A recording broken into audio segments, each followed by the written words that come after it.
If anyone has ever said that you sound flat or monotone or robotic, or even if someone has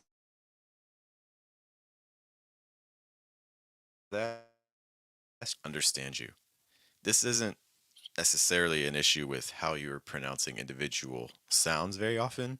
It's not an issue with your vowels, not an issue with your consonants. Very often, what it is that it's an issue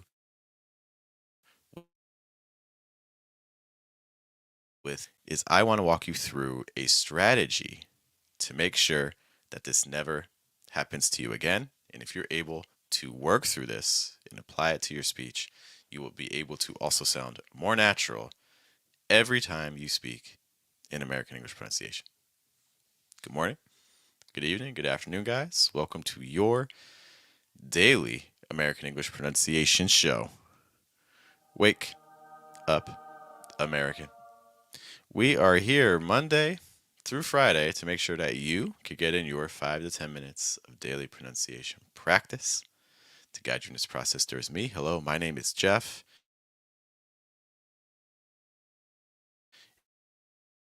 Your natural sound in American English pronunciation, including placement, pitch, breath, and trying to weaken your consonant sounds and strengthen your vowels. We're going to be talking a lot about this second level of pitch.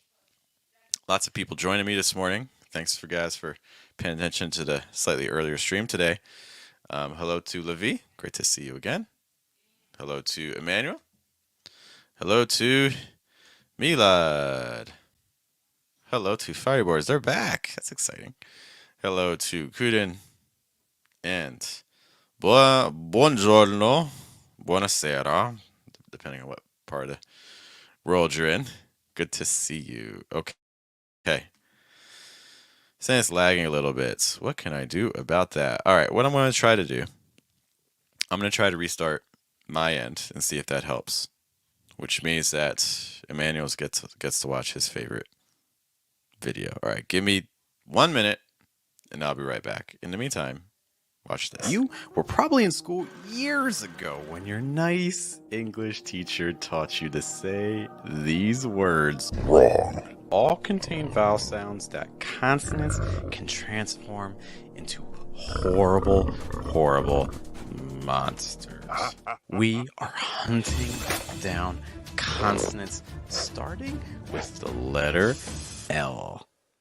Say these words to yourself really quick. Real, girl, milk, roll, cool. Did you say them like I did? If not, it's because when the letter L comes at the end of a word, you want to make sure of these things. The tip of your tongue is down. The back of your tongue is high. There is enough air moving through your throat.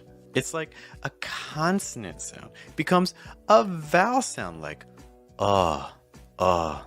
Let's try them again then, shall we? Real, girl, milk, raw, cool. Hear all that breath. Real and cool, by the way, have long vowel sounds. That's important because long vowels, when they connect with the letter L, have a slightly different sound. Compare. Really. Real. Really. Real. Notice that the long vowel pronounces the vowel sound and then adds in all sound. Here are examples of major long vowels with L's attached. Style, stale, steal, spoil, stool. Don't get nervous if you hear a D come after the L sound either. Keep your vowel the same in pairs like these. Ball, bald, saw, sawed, call, called. Can we do that faster? Ball, bald, saw, sawed, call, cold. Ball, bald, saw, sold, call, cold. It's not just the L that's after your English, though. The letter N is horrible at leaving your words in an awful mess to clean up. Lone, moon, pain. If you said lowen, mooin, or payin, it's a problem. You don't need to add an extra vowel sound before the letter N. It's just lone, moon, pain, lone, lowen, moon, mooin, pain, payin. Or maybe this is the problem. How do you say this? If you say you are raising your placement up here and closing off your throat. Not enough air is making it through, and you might actually be carrying that onto your vowel sound as well. Try to take the sound down and get more air through your throat too. Compare and pain, pain, lone, lone. All right, we are back. Thank you for your patience. Hopefully that helps smooth things out. If it doesn't, we got to bear with it. Sorry, guys.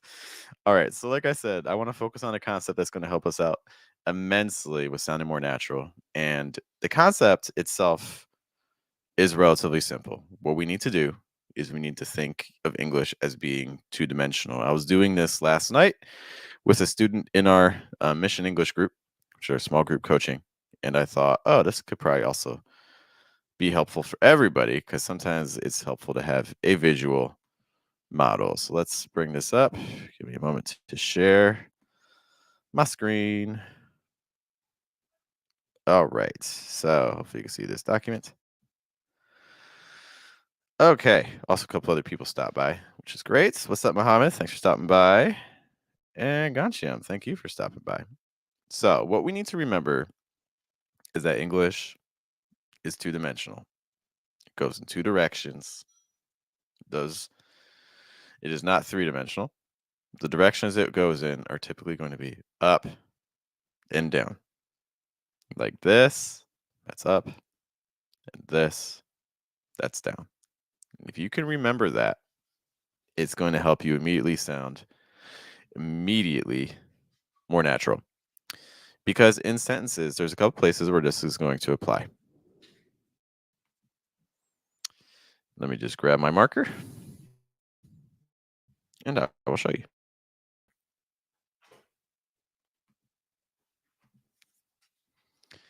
All right. So let's imagine we're focusing on this part here. Actually, let's say that we're working with this part here. We're working with this sentence with parts. And let's say that parts, this little sentence here, has two thought groups. Okay, what does that mean? Thought groups are groups of words that go together in speech before you move on to the next group of words. And that's really powerful for us. So maybe our first thought group in this sentence goes from that down to equipment. That means upgrading aging equipment. And our second thought group is or replacing faulty parts. You can even think about in your first language. You know, when you say sentences in your first language, you are not talking like one word at a time. You group words together. You are not talking one word at a time. Do you see what I'm doing? Do you see what I'm doing? We group words. And so with this in mind, it can be really helpful for us because it's going to help us understand a couple of things. Every time we have a thought group, we have one word that's going to receive heavy stress. Okay. Let's imagine that in my first thought group, I stressed the word that. And let's imagine that in my second thought group, I stressed the word parts. Now, anything is possible. In theory, any word could receive stress, although some words will be much less frequently stressed than others. Okay. Right now, we're not going to worry too much about that. Right now, I want you to understand this concept of, again, two-dimensional, the directions of high and low, going up and going down. When I stress a word, that means that I go higher in pitch. I also maybe make it a little longer. If I don't stress you, I go down in pitch for every syllable. So that means that if I stress that, I know what the rest of the sentence is going to do. So that is going to go high. Means is going to go down. Up is going to go down. Gray is going to go down. Thing is going to go down. A is going to go down. G down. E is going to go down. Quip is going to go down. Mint is going to go down. Okay. Every other syllable that's not stressed goes down. So that means that when I say this, it's going to sound something like that means upgrading aging equipment. Something like that. That means upgrading aging equipment.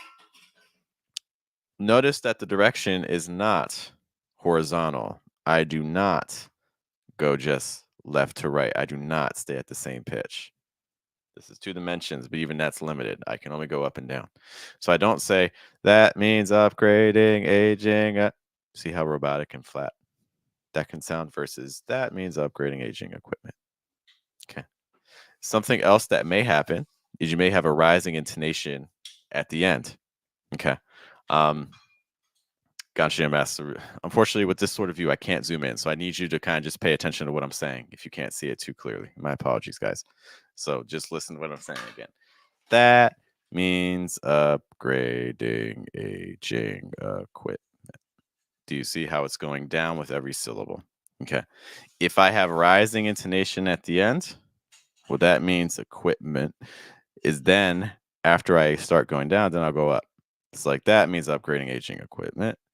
That means upgrading aging equipment. See what happens there if I have a slight rise. Let's now look at our second thought group. Okay. So everything we said was going down. Our second thought group is going from or to parts. It goes from the word or to parts. So we have several syllables in between. But I already know if I'm stressing parts, I have to go up there. So parts is going to go higher in pitch. Okay. So that means that everything before that, if I'm not rising, I'm falling. English believes in gravity. English follows the laws of gravity. Okay. So that means if my stress is all the way over there, everything else is falling. So or, down, play, down, sing, down, fall, down, down, or, play, sing, fall, parts. Or, play, sing, fall, parts. Okay. So what we see together in our first thought group, that high pitch, because that's our stress, means upgrading aging equipment. The next one, we're stressing parts or replacing faulty parts. Now there's one final key to this that's going to help make sure that you don't sound flat and you don't sound robotic. The last key to this is you need to remember I have 2 thought groups. This is very similar to living in like a high rise or an apartment building where there's different floors. If you live on the 5th floor, but you go down to the 4th floor and knock on the door, you're going to surprise somebody and you're going to be surprised too because that's not okay. So when we're doing this, when we change thought groups, we change the floor. Okay. We operate again still in a 2-dimensional way. So if our first thought group is on the 5th floor, then my second thought group, I'm taking down to the 4th floor. Okay. What does that mean? It means for the entire thought group, I need to be at that level. So my first thought group is on a higher floor. So I might do something like that means upgrading aging equipment. My next thought group is on a lower floor, so I have to send everything down or replacing faulty parts. That means upgrading aging equipment or replacing faulty parts. What if it's the opposite? What if instead my first thought group is on, let's imagine the first thought group is on like the first floor. First thought group, first floor, second thought group, maybe it's on like the third floor. We don't need to go so high, but just to demonstrate. So we're starting really low. That means upgrading aging equipment. That means upgrading aging equipment. And then I go up or replacing faulty parts. That means upgrading aging equipment or replacing faulty parts. Do you hear how this switch happens? The switch is relatively immediate. Going from equipment to or, change it from one thought group to the next. Equipment or replacing aging equipment or replacing. So we have to, when we change thought groups, we change those pitch levels immediately. Guys, these are the concepts behind saying English is two-dimensional. That's exactly what we talk about. English is 2D. If you keep these concepts in mind, I have to move in pitch. I cannot use the same pitch twice in a row. Not going to happen. We have to go in two directions. You're either going down or you're going up. It's kind of like life. You're either growing or you're dying. Okay. What does Livy says exactly what we do in I keep telling you guys, there's a lot of similarities here. Using the diaphragm, the pitch stuff, there's a lot of similarities going on between vocal training, singing, and just general American English practice. Okay. Furthermore says that different than thought chunking. Right now, again, we're really focused on the concept of thought groups, the words that go together, and then as you change from one thought group to the next. Okay, you need to make sure you're changing your thought groups. However you're doing it, the thought groups that we had here today were a little bit longer. Your thought groups don't have to be that long. It all depends on context. Okay, but try this out as you're going through the sentences. If you're looking for practice materials, thank you to Shushan. Appreciate you for the kind words. If you're looking for materials, if you go to youtube.com, our shadowing channel. So Fluent American shadowing channel, I show you where the thought groups are. I show you where the stressed words are. So if you're able to apply these sorts of practices together, it's going to help you achieve a more natural sound. I show you the stress, I show you the thought groups, so you know where to change the pitch and you know what to do with your pitch levels across the sentence. All right, guys, I do have to run to a class. If you have questions, feel free to just put them in the comments. I'm happy to answer them, talk about them in a future stream. Thank you guys all for being with me. Look, there's a million pronunciation resources out there. So the fact you're with me here today is greatly appreciated.